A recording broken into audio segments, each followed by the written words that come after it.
Hello ladies and gentlemen, welcome back to the ASUS ROG DreamLeague Season 3 here with myself, ODPixel and Draskell. We're ready to get ourselves into the second series of the day here between Alliance and Basically Unknown. The draft is well underway and myself and Andy, we were discussing it and, well, Basically Unknown, they don't ban out the Nature's Prophet. Nope. So Alliance will take that. Basically Unknown, they do get their Beastmaster, which Arise does like. Of course, Alliance opting to ban out the IO and Undying. And Basically Unknown, they followed up straight away with the Skyriff, and that, of course, is the old 1-2 combo that we've seen sides like Basically Unknown and other teams execute very nicely with the whole kind of Raw into Mystic Flare. Yeah, I think maybe Basically Unknown ban Venture in the second phase after their Lycan, and then you also have like Shadow Demon and Abaddon, who can also be pretty good against that, and I wouldn't be surprised to see Alliance pick up either of them. Like, they're probably going to ban Venge, I would guess, or maybe not, I don't know. But it's really great against Beastmaster, just for the obvious being able to swap out of that combo. And you might end up sacrificing your Venge for it, but right now Alliance, they can definitely push with just the Nature's Prophet and the DK in of itself, but they're going to take the Gyro out, so first pick out of the second ban phase going to Alliance. We'll see if they want to pick their counter support to the Beastmaster right now, or if they want to just go for something a little bit different. But Bulldog's got to be happy. He gets his hands on his favorite hero. Yeah, it's or one of. It's an interesting one, letting Bulldog get the Fury in. Yeah. I guess Beastmaster and Scarif Mage, two heroes that can deal with the Nature's Prophet. Yeah, for sure. Like if you get Blink and you have Hawk Vision, you can easily pick the Prophet off. Not really a big of an issue, but I don't know. Still though, like even if you have a counterplay to Bulldog's Prophet, he still plays it at such a high level every single game. Like I don't think I've seen a game where he's had a bad Prophet. You know, and that kind of worries me in a sense. Now, Alliance did let Magnus and Beastmaster through for Basically Unknown, so it's either going to be Arise playing the Beastmaster, or maybe they put it off lane and Shaxwell plays it instead, and they just go back for a Magnus later. Both options are okay, but of course we're going to have to wait and see what these teams are doing. And the drafts are hard to predict nowadays because a lot of, okay, so they actually thought it was off lane Beastmaster because that's why they banned out the Mag. But since the patch came out, teams are much more willing to stray off into different kinds of hero picks, and their strategies aren't quite as ironclad as they were in 6.83 before the patch came through. No, not at all. And well, third pick for the side of Alliance, they will be able to pick themselves up the Dazzle. And of course, that's going to mean that in these pushes, you're going to have a hard time taking down the DK. Well, you'd have had a hard time anyway. Yeah. Like you're going to have to rely on pretty much magic damage at this stage if you want to do that, unless you go like, well, basically what Alliance did when they picked Slardar and Dazzle and Shadow Fiend, and they just went with the mass minus armor. Of course, Basically Unknown can't get that level of minus armor out, but I do like the Dazzle against Beastmaster because throwing out a Grave is not quite as powerful maybe as swapping to save somebody, but it also doesn't put you in a position where you're going to just die. You know? Because if you swap, well, you can just die to the Mystic Flare yourself, or if you have Shadow Demon, it's only buying you 2.5 seconds, and you're not actually moving out of the way in that time. Whereas Dazzle can keep you alive, and you can just casually walk back into a good position. So, still a very nice pick, and it still allows you to push, which is kind of what Alliance are looking to do here. Yeah, and I think worth noting as well, of course, the fact that with the Dazzle picked up, we do know that they like to run it with the Lodar, Slardar. Slardar is still available. Do you feel that they could pick up Slardar in this draft? And have Pycat DK? Yeah. I guess it is possible, but I don't know. It seems like a lot of melee against a Beastmaster and now a Razor. With the Razor picked up, do you think that does opt more towards the fact that it might not be Arise in the mid lane on the Beastmaster and they're trying to put the Razor up against the DK in the mid? I think Arise will play Beastmaster now no matter what. I just don't think he's going to be mid. Because if it's going to be Razor versus DK, they will pick up Shadow Demon and Dazzle. Oh, that's got to be a Slardar. It's got to be. With the Shadow Demon Dazzle combination, that's the classic lane. Yeah, it can be like a disrupt into stun heal, and the combo is definitely there and very potent as well. I think they've got to ban Slardar. If you were Basically Unknown, are there any other heroes that you want to ban out? You've got to ban the Slardar, I feel. I almost think, well, they want to pick Lotus hero last, right? So, I mean, it could be Slardar, it could even be Naga Siren, actually. 10 seconds. Naga. Naga could actually, really? It works in the same way because Riptide is minus armor, and you just net on the disruption and then you heal bomb. And plus, against what Basically Unknown have, their late game would just be demolished by Naga. Like, they would actually have no chance of winning late with these heroes. Because Razor and Beastmaster, like, the synergy is not really there. Razor is picked as solely a lane counter, right? So he is picked to counter the Dragon Knight and make sure that he can ensure that DK doesn't have a good laning phase. But all he really needs to do is hit 6 and start pushing towers. Now, if they picked Naga, their mid game would be a lot weaker, for sure. But they have Prophet, they have good wave spam, and they have 2 very defensive supports. So they could actually hold, but it could also be Slardar, like you said. I mean, either one would be good, just in different ways. Indeed, now with the final pick, the penultimate pick from the side of basically unknown, they're still obviously looking for the second support and, of course, that position 1 hero. Unless they do want to run the Razor in the safe lane, but you feel that's probably going to be quite unlikely? I don't think it'll be Razor safe. I don't see any reason to pick Razor if you're not going to put him against a melee hero mid. Like, you want that hero to outlane. That's pretty much the entire purpose of it. And basically Unknown going to be able to secure themselves a Witch Doctor. And a really nice support. Also combos well with Skywrath. Good with Roar. Just be able to throw out the Death Ward. Do a significant chunk of damage.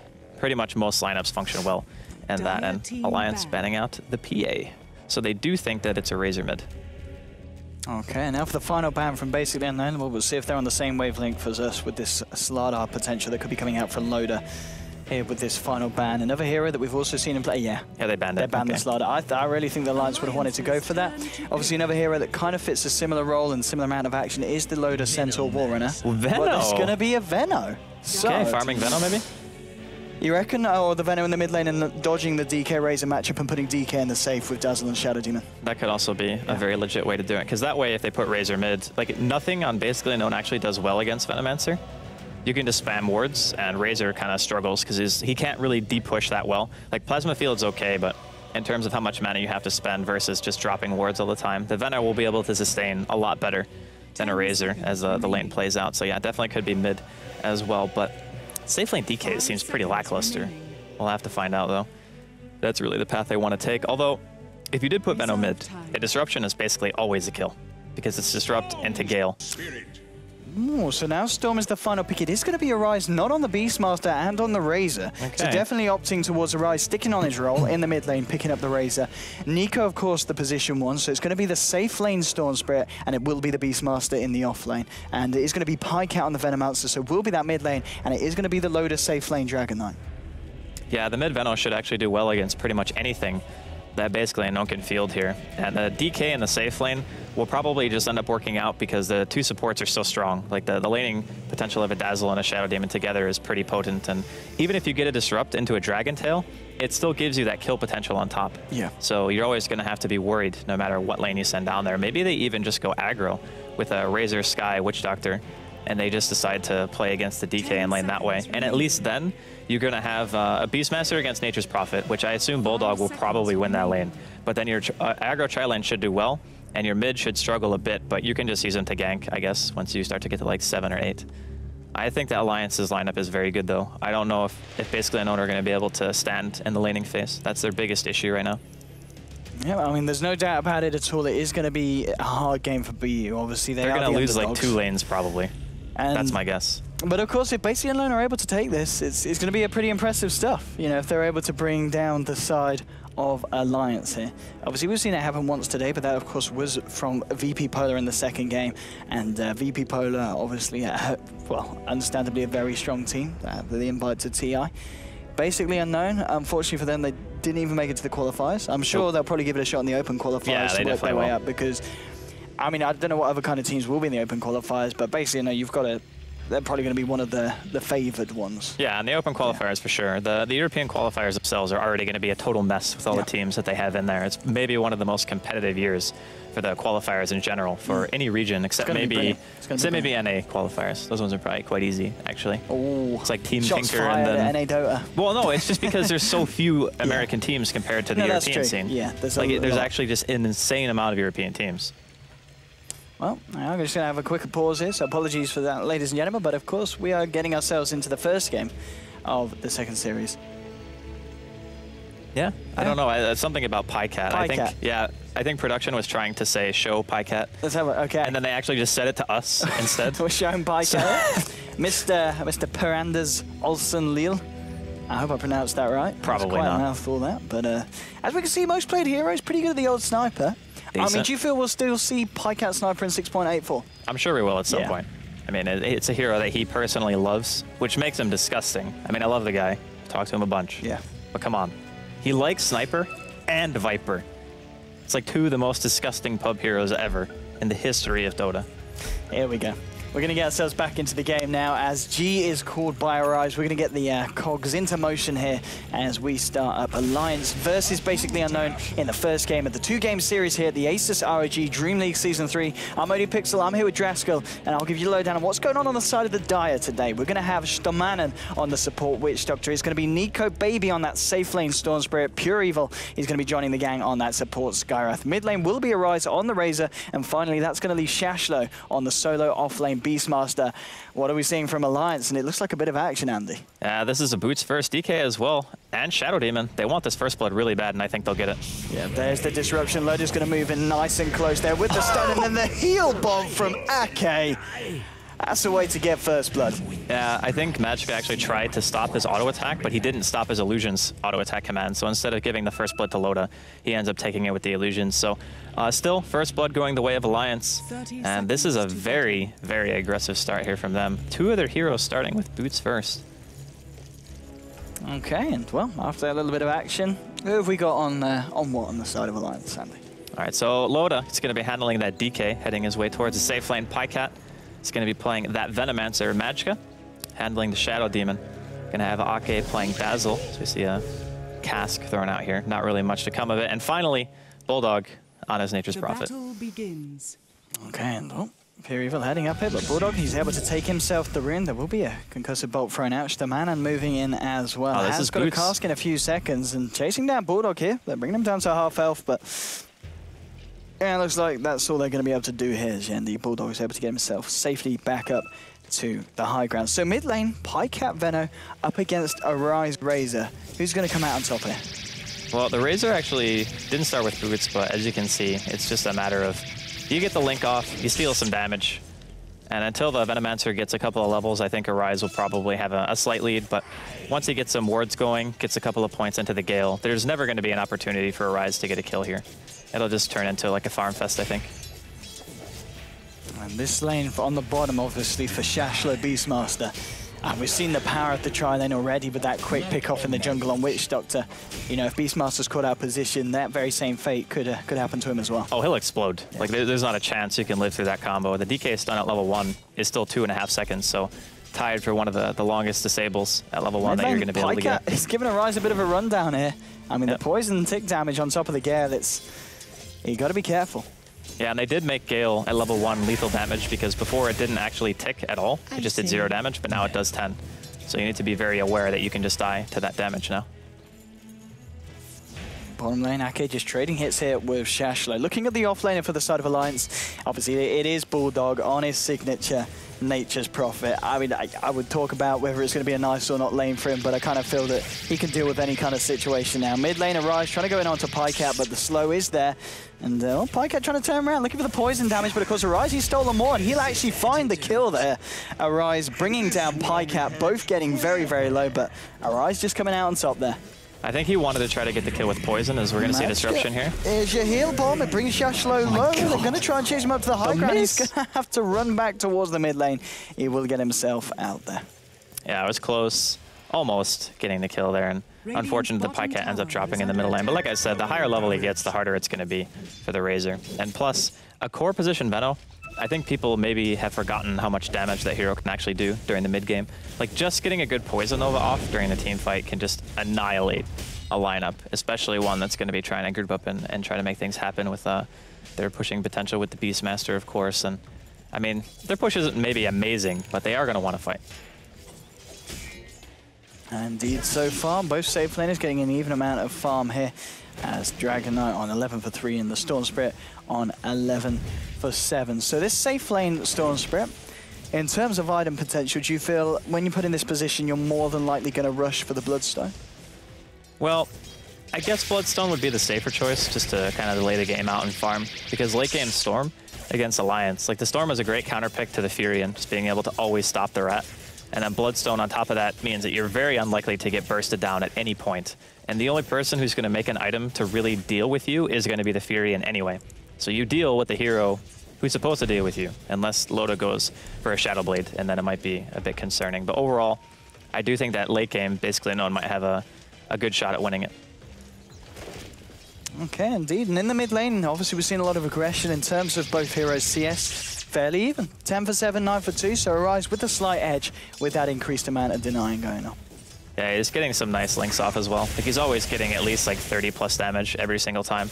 And that's more than enough to just ensure that you're going to be getting at least a decent amount of creep kills. He starts to finally pull ahead and manage to go with the tower tanking here.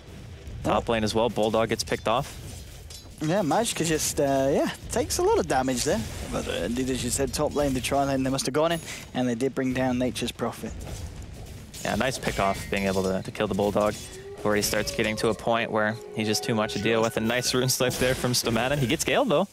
Yeah, Pycat could certainly give this one the old rundown. There is backup coming, though, for the side of basically unknown as Pure Evil comes in with the arcane bolts. Now Admiral Bulldog TP's in, finds the kill onto Witch Doctor, but now Pycat being tethered up, but nice, the Sprout is there. Very nice. There's going to be a buyback from Witch Doctor. TP into the middle tower, maybe seeing if he can find Pycat here, and he will go straight in. Maybe he can find this with the cast. He's going to go for it. A couple more right clicks might bring Pycat down, but it won't. 6 HP. Pycat will be able to get himself out, and unfortunately for Stomanen there, the buyback doesn't pay off. It was so close, though. Like, there was almost zero hesitation with that buyback as well. He just went right back into it. I love how Bulldog just takes his time to casually farm the enemy's jungle. He's like, oh yeah, you can just go and try to gank. It's fine. I'm just going to farm here. This is the Bulldog play. Indeed, you got to get that maximum efficiency here for the Bulldog. And of course in the mid lane now with Pycat heading back to base. That'll give some space here for the Shadow Demon to get himself some EXP. Magicka to get himself leveled up, but still 2 for 2 on the board, 5 minutes in. All things said and done, looking pretty even across the map. If anything, slightly favoring basically unknown in terms of the farm. Yeah, it's not too much though. Like, the real problem that basically unknown are going to run into is there's this really long time where the Storm's not going to kind of come off a big impact hero because he's safe lane farming and he's getting some EXP, but he's going to need at least 1 or 2 items to really start impacting the game. Whereas DK, he just needs 6, and then he walks into the tower with Corrosive Breath, and you just lose buildings. So Alliance are going to probably be able to establish a good amount of control by the time that Storm has his impact items. Okay, and now Pycat back on the map and back towards the mid lane. Magicka sticking around here in the Roche pit, just waiting to see if anyone goes for the 6-minute rune. And well, Arise will come in as well with the ball, but Magicka disrupts Arise up straight away and heads himself up to the high ground. That will give Arise the space to grab himself the rune and bottle it up before he returns back to the mid lane to continue to contest Pycat here for the farm. Pycat on top of the round boots, commits to 1k gold. I guess do you have to go for the straight up arcanes on this hero, or can you afford to go for something else as a core Venomancer? It depends on if you want to get Poison Nova at 6. A lot of Venos will skip it because it costs a lot of mana at level 1, and most of the time you don't even have the pool to cast it because it's 200 mana. So if you Gale, you put down 1 ward and you Poison Nova, you're out of mana. Like, that's all you can do. So if he gets Arcanes... Bottom lane, there's been a wraparound from Magicka, who finds the disruption to Shashlo. Heal Pump bringing him down to half health. Bulldog TPing in as well. There's no escape there for Shashlo, as DK, Loader, will be able to find himself the kill. Yeah, nice rotation here. And on that timing, they're also going to have their Dragon Knight level 6, so they're just going to go for the tower. Like, no doubt about it, they're going to get this. Like, no matter what rotation they do, I think this tower is done for. They're going to TP 1 to the tier 2, and they're also rotating over Arise, but Alliance are anticipating this movement.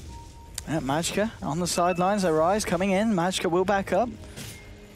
The Alliance, they're just trying to be careful not to get themselves caught out here. They brought down the tier 1 to half health, but Arise and Shashlo here pulling the creep wave round past the tower, making it a little bit harder for them to get the push on a mid lane. But Pycat, Ancient Seal there from Pure Evil, and Nico zipping in now. He's hit 6. Will be able to find a little quick and cheeky kill onto Pycat. The ward's doing a fair bit of damage and annoyance to both Pure Evil and Nico, but Nico with the Invis rune will be able to keep himself safe and out of lane. Bulldog TPing in though, looking for Pure Evil, and what? Maybe Pure Evil just hanging around a little bit too long for his own good there after the poison ticks him down. It was a nice call from Bulldog, realizing they had no health. Can he get the pull off? Oh, he goes in, and with a paralyzing cask, holding Bulldog there, bringing him down very, very low. Now Bulldog turns around with the backup of Ake. They've trapped up Stomanen here in the trees, and they will be able to bring down the Witch Doctor there. So a couple of very tasty kills there going to Alliance. Bulldog always seemingly in the right place at the right time, and he's already level 6, 8 minutes in. Compare that to the level 4 Beastmaster, and just goes to show the difference in impact on a hero like Nature's Prophet in the early game comparative to a Beastmaster before he has his Roar available. Loader's got a haste. He might look for a bit of funky action here against Shashlo, chasing him down the lane. There's your Dragon Tail. He's got the Breathe Fire, Nature's Wrath as well. Bulldog being credited for the kill there onto Beastmaster. God, I don't understand why teams give him this hero. Like really, why don't you just ban it? They play so well around it too. It's not even just the fact that Bulldog is a phenomenal Prophet player. It's they always know what to do with the hero every single time. Like he TPs mid, he gets a counter kill on the Skywrath. He baits the Witch Doctor into going on him and gets another kill and ultis bottom. So 3 kills in the course of less than 2 minutes that he's able to get just because of the Prophet. Like I don't understand how you could ever think that it's okay to do that. Like to give him that hero. In the top lane is going to be Bulldog returning there to find himself a little bit more farm now on top of what he's already got. But indeed, in terms of, well, if we have a look at the individual heroes' net worth, I'd imagine Nature's Prophet is got to be up there. Yeah, he's third at the moment on the board, just behind the Storm. And Loader at the moment, who's at the top here on the Dragon Knight. Yeah, the DK safe lane farm is still a bit interesting to me. It is working out, though, in the sense that if they leave him alone and he has his dragon form available, we saw how fast just him alone was able to push the tier 1 tower. Like, his team was just standing around him, and he was the only one hitting the tower and eventually dropped. So there definitely is some merit to it. And during the mid game, he's going to be pretty darn tanky. He's already going for drums, probably transitions into Shadowblade or BKB, depending on how much control over the game they have. And middle lane too, Pykat's now level 7, so he's got that mass ward up and engaging onto him. Good luck with that. If they commit, they're probably going to lose heroes if they go on him. And it looks like he's doing exactly what you said at the moment, forfeiting the Poison Nova due to limited mana pool, picks up the Aquila and now has the Belt of Strength, so looking to potentially go for the straight up treads, just for more of that right-click DPS build in mid lane. Bulldog, TP's in, looking for a Sprout here onto a Rise, but a Rise backs up. That's just going to create space for Loader to start to go to town here onto the tier 1 in the mid lane. Fortification will come out, but the push, it's certainly going to be there from Alliance, and I don't know, man, basically unknown. I mean, how do they stop this? How do they stop this style of play now? I don't think they can. Like, the Storm does not want to initiate on these heroes. That's the problem. Like, sure, he can TP for a counter gank or try to just pick off a hero like we saw him do earlier when they killed mid, but it's really hard to fight 5 versus 5 against this, especially now with Poison Nova being available. So if they commit and like go all in, they're going to eat like a 5-man Poison Nova. There's going to be Weave, I think, soon as well. Ake is halfway to level 6, but with Dragon Form, like, these towers are just dead. Radiant structures are fortified. Yeah, this tier 2 going down pretty quick. I mean, we're 11 minutes in. This is going to be the tier 2 in the mid lane falling. And Loader moving forward. They're just trying to see if he could get the Dragon Tail onto a Rise. And we might be able to close the gap. There's going to be a smoke up now from Alliance.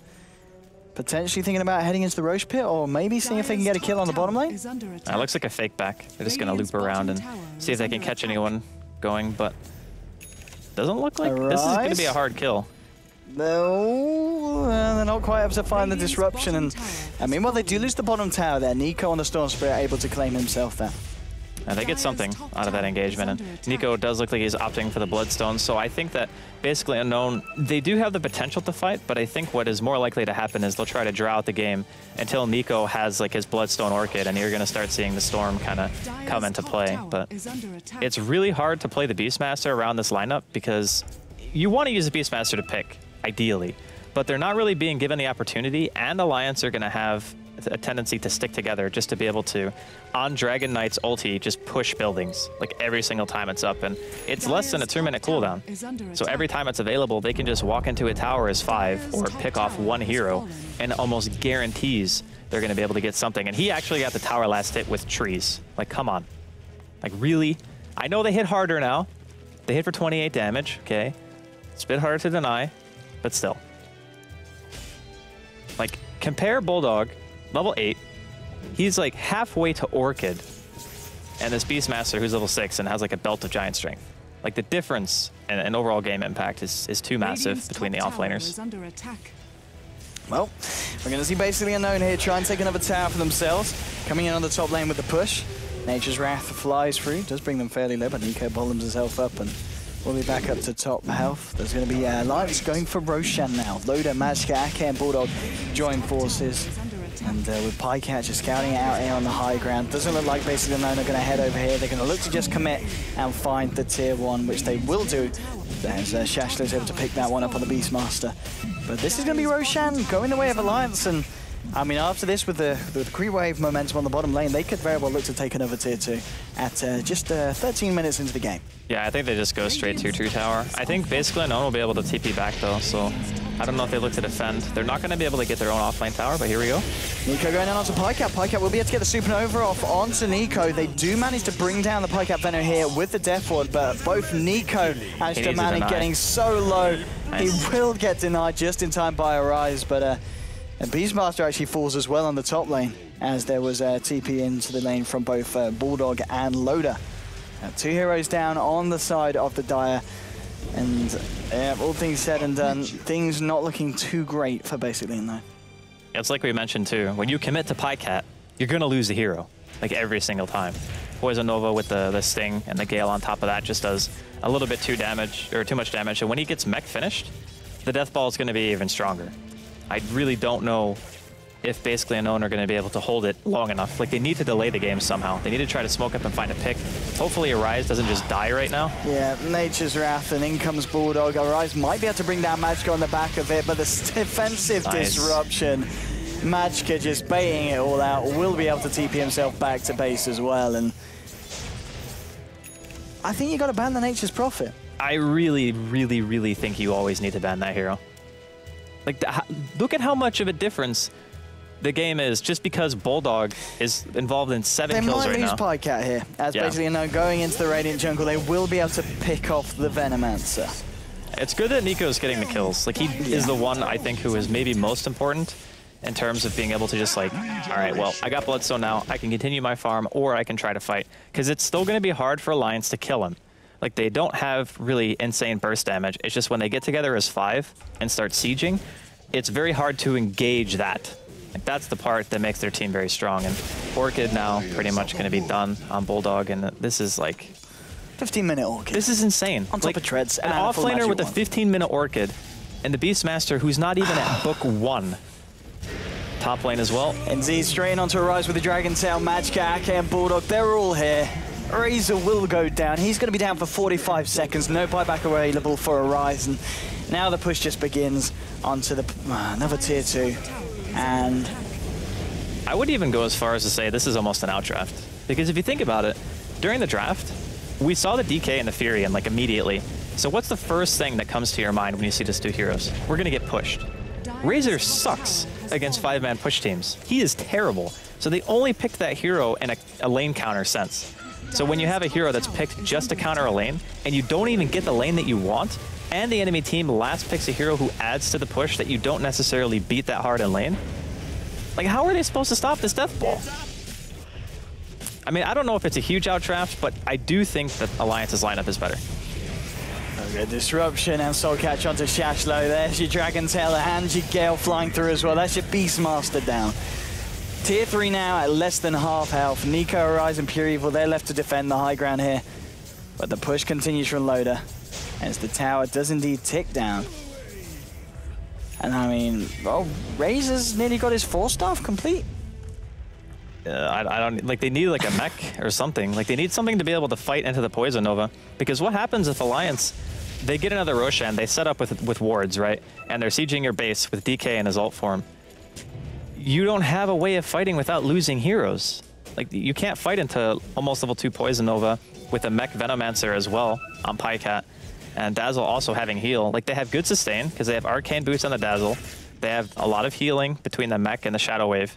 They have Weave for armor. Like, their lineup is built to end the game.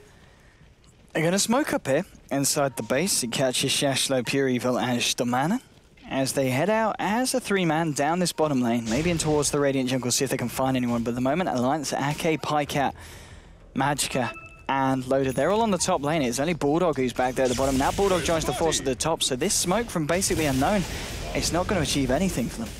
Yeah, but I understand why they did it. Like, they needed to hope that Alliance were going to back and maybe try to farm for a bit, but Alliance have no intention of doing that. They just want to go high ground. Yeah, I mean, this with the Weave, Dragon Knight sitting on about 30 armor at the moment. I mean, yeah, they've got magical burst, but so's Loaded. Dragon Tail onto Nico. Soul Catches one. Nico will be able to zip himself up to the high ground.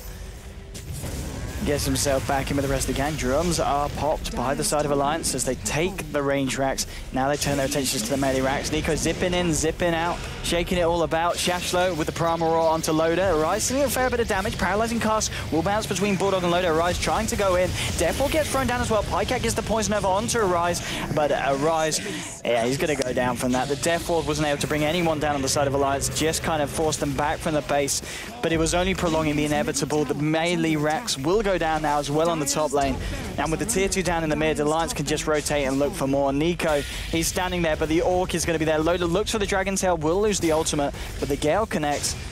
Nico, he's going to be okay for the time being, but I don't know if the base is going to be okay, and I don't know if the team's going to be okay. It's definitely not okay. Like, no, it's not okay. This is insane. Like, their Rax is going to be dead, maybe even before Arise is alive. They have another Glyph if they want to try to buy time, but even if they're alive, well, Aegis is gone on Loda. And Arise DCing straight away there. I honestly don't know how they were supposed to stop this push. That was a sore one, that one. Well, I understand the Razor pick. Like, you see DK, and we talked about how Razor could come back just to counter the DK. But maybe if they didn't have Prophet, the Razor pick would have been okay. But what ended up happening is there were just too many things to have to depush. Like, having Plasma Field and Wild Axes, those were their only 2 depush abilities, right? And neither of them are really that good. You want like lower cooldowns, you want like real spam, you know, to be able to push out Alliance from your base, and they were just able to go high ground at less than 20 minutes in, so second very fast game we've seen today here. Very fast game. Yeah. I mean, Alliance obviously, with very strong performance. The fact that they got all the heroes that they wanted, I mean, just the fact that Ake got his Dazzle as to be one of the signature heroes we've seen him on, at least recently over the last few matches, doing a lot of work, and I think you've got to ban the Nature's Prophet. I really, really, really, really hope they do. I hope they do. Just for their own sake. Please. Come on. Please ban it. Basically unknown. We want to see you banning out that Furon because that, yeah, I mean, it was a Bulldog performance and it was pretty scary, at the end of the game, to say the least. If you compare the offlaners, 0-4-1 on that Beastmaster, level 8. Bulldogs 3-1-8. Ends the game with 500 GPM. At 19 minutes. I'm not trying to make fun of Shachel or anything. No. It's just like the hero doesn't contribute as much as a Prophet does in the beginning of the game. Like, you just can't do anything. And they had no heroes to stop the push. Even if the middle lane matchup went better than expected, because Arise solo killed Pycat, which I wasn't expecting to happen in the first place. It did, and to be fair to the side of Unknown, they did of course kill Bulldog very early on. Yeah, it just didn't end up one mattering. Kill does not stop a Nature's Prophet. No, definitely not. Definitely not indeed. And well, ladies and gentlemen, that is the first game of the 2-game series. We're going to be back with game 2 very, very shortly. But from myself and Dreskel, we'll see you guys in a bit, and we'll head you over to some commercials and then back over to our host to hear what they have to say about the game. We'll see you guys later.